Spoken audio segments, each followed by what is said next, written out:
Pushing the button had apparently restored power to the elevator. The elevator was now functional. What do we do? Should we return to C deck? No, this hallway keeps going. Even if we do end up going back, I think we should see what's down here first. I agree. Let's go. Their decision was made. Wait, June didn't have a say in this. Their decision was made. Junpei and his companions left the elevators behind and continued down the hallway. Some time later, Santa, who had been walking several places in front of the rest, suddenly stopped. Set in the wall in front of him was a door. What the fuck? So far as Junpei could see, there was no other way to proceed. It was a door, or nothing. Alright, let's open it. Junpei took a deep breath, readied himself, and grabbed the doorknob and pulled the door open. Shit. Calm down, calm down. He paused for a moment and then stepped through into the room. And there he saw the number that hung over his head since they had woken up. What? 9! We found it! Like the numbers on every other door, this one too was a rough shape made of red paint. Its door was set into the back wall of the room. Junpei leapt toward it with a sudden burst of hopeful energy. There we go, guys. All this work, we found it. It was a large double door, heavy and full of solemn importance. He grabbed hold of the door handle and shook. Nothing, but he hadn't expected it to open. The RED sat on the wall next to the door. Its screen read vacant. I don't know why I'm so nervous. Finally, they found it. Junpei felt himself overwhelmed by a torrent of emotion. At last, they found the exit. The cold gripped his heart, and he knew all too well why. As he stood, frozen, unsure of what to think or feel. Junpei! Look! Behind you! He spun around and couldn't believe what he saw. It was a door with the number 9 written across it. What? Was there a second door? Why? Junpei's voice was barely audible, even to himself. He stumbled toward the second door, as if somehow compelled. It was a small single door. It sat in the starboard corner of the room, on the same wall as the door they'd entered from, but in the opposite corner. Oh shit, 9. There was no mistaking it. The RED sat on the wall next to this door as well. Junpei shook the door handle pointlessly and muttered to himself. Why? Why the hell are there 2 doors? It was Santa who answered. There were always 2 doors. Just think about it.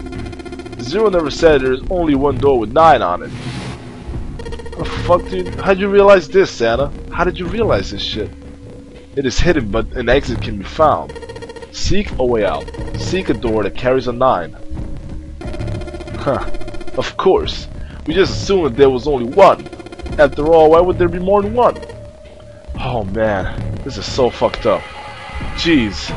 Junpei was stunned. Zero's trick had taken him completely by surprise. There were 2 doors. That meant that all 9 people who had met at the central staircase could escape and leave no one behind. Now the reason for the brace of numbers being 1 through 9 was clear. Divided in 2, the digital rule for both teams would be 9. For instance, 1, 2, 7, 8 and 3, 4, 5, 6, 9. The digital rule for both teams would be 9. Or 2, 3, 4, 9 and 1, 5, 6, 7, 8. The digital rule would also be 9. There were many other workable combinations, but they all ended in the same result, 9. What did that mean? The answer was quite simple. From the very beginning, the nonary game was designed to save all 9 people. Zero hadn't been lying. Zero had never said there is only 1 door.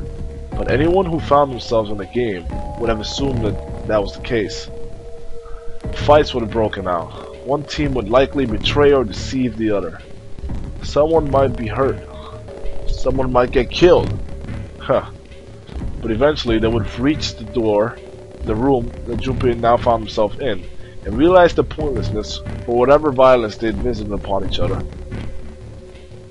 Shit, man. There were 2 doors. No need to kill each other. They'd understand and be appalled, overwhelmed with guilt at what they'd done. Perhaps that was the purpose of the game. That was how the Nonary game was meant to be played. Fortunately, they hadn't started to fight one another, at least not yet. But if one misstep was made, if the wrong mistakes happened, the stakes would rise, and the noose, what's that say? Noose would tighten? Oh, noose. The noose would tighten. I thought that was a word like, you know, like no one. The thought of it sent a chill down his spine. So what are we gonna do, Junpei? A voice broke through Junpei's frantic thoughts. Sana's voice. It brought Junpei back to his senses.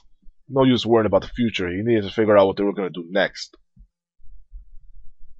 There were 4 people in the room. Ace, Sana, Junpei, and June. Their bracelets numbers were 1, 3, 5, 6. Their digit rule would be 6. In other words, the 4 of them couldn't open a door with the number 9. But what if there were only 3? Could door 9 be opened with 3 of them? It took him no time at all to determine the answer. There was only one combination of 3 people that would give a digit root of 9. 1, 3, and 5.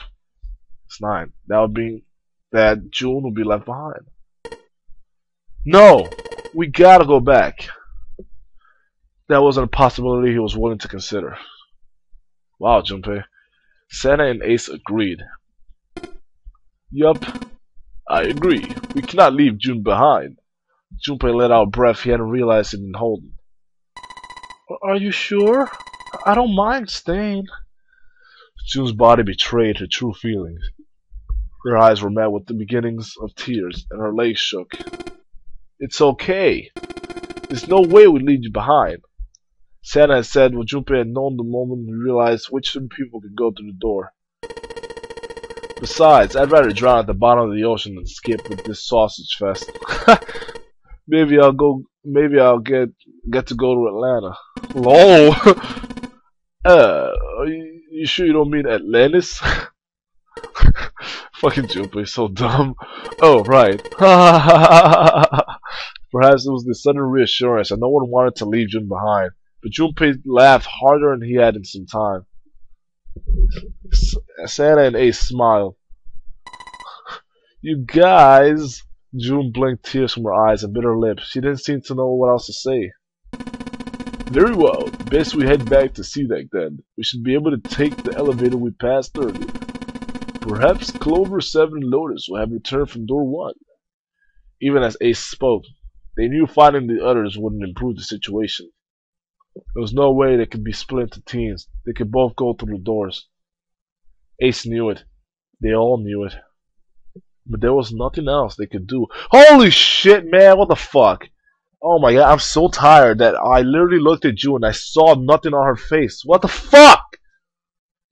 Oh my god, calm down, man. They would find the other 3 and search for another solution. Alright, let's go. Fuck, June. Ace looked at all 3 of them, then turned his head through the door. Turned and headed through the door. Oh my god. Sana and June followed. Junpei started. I hope I'm reading this right. I don't know, like, I'm so tired, I don't know if I'm reading the right things. That's how, I'm gonna check in the recording, see if I was reading it right, if I'm not just like making up stories while I'm reading, because I don't know what I'm saying. I have no conscious thought of what I'm saying. Like, I am not conscious right now. I am like halfway passed out. He'd been too busy with other concerns to notice the room itself. It didn't seem terribly important now, but what exactly was it? Junpei looked around the room for the first time, noticing things that weren't doors with 9 on them. Looks like a fucking chapel, man. A red carpet. Oh, it's a creepy place, man. Look at the symbol right here. Oh, fucking, I forget what that symbol is. The red carpet ran between 2 columns of wooden benches that ran the length of the room. Shit. The carpet began at the large set of double doors and ran toward the bow. Toward. Junpei wasn't sure. What the fuck? It was an altar, perhaps? There was a small rectangular alcove at the end of the carpet. and inside the alcove was a raised platform. Resting on top of the platform was a coffin. Not again with this coffin shit! A coffin. A coffin. Oh, what on earth was a coffin doing in a place like that? Which reminds me, guys, speaking of coffin, there is an ending called a coffin ending, but it's not what you guys would think. The problem with that ending is that it ends on a to be continued. It ends on a to be continued. It's like an okay. The true ending is a continuation of the coffin end. The thing is, you don't need to do the coffin ending at all because it's a waste of time. My question to you guys is, do you want to see it, whether it's a waste of time or not? I mean, my honest opinion, there really is no point to showing it because if you're gonna see the scenes anyway, and you won't be bothered to see it to be continued, and we won't have to do this shit again. But I'll do it if you guys want to see it. It's still a waste of time. Like, there's no point in showing it, but if you guys want to, I will. Though you won't be too happy about seeing it. Well, anyway, let's move on. We still have some time left. What on earth is a coffin doing in a place like that? But before Junpei had time to answer that question, "Hey, Junpei, the hell are you doing? Let's move." Santa's voice echoed through the hall outside. "Right, okay, I'll be right there." Junpei turned on his heel, left the quiet, somber room. Fucking hate this room, man. Fucking hate this room, man. Oh my god, holy shit. Holy fucking shit, man! Holy fucking shit.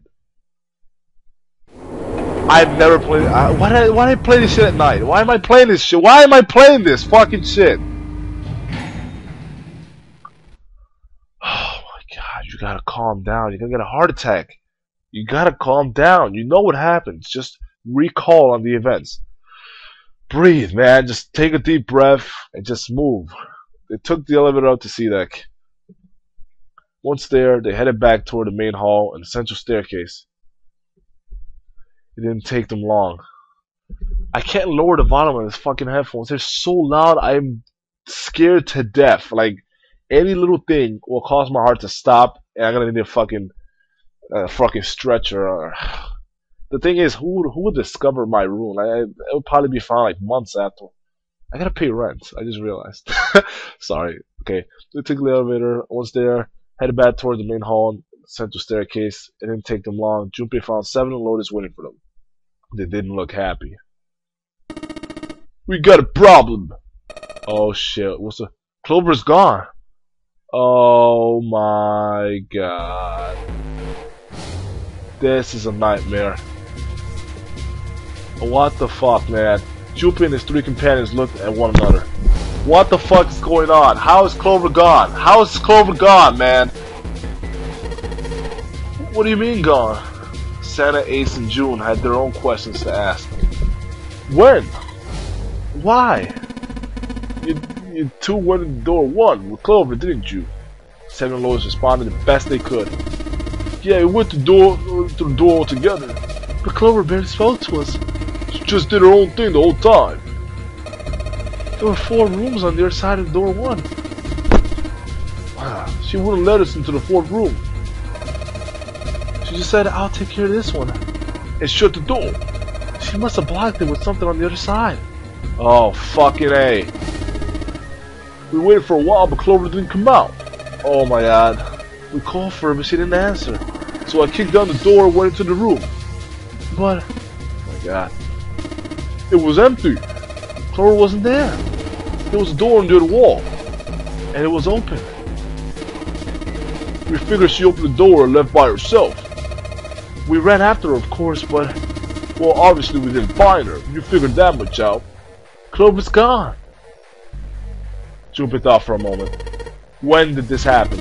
"We got here just before you." "You certainly have excellent timing. So you have searched...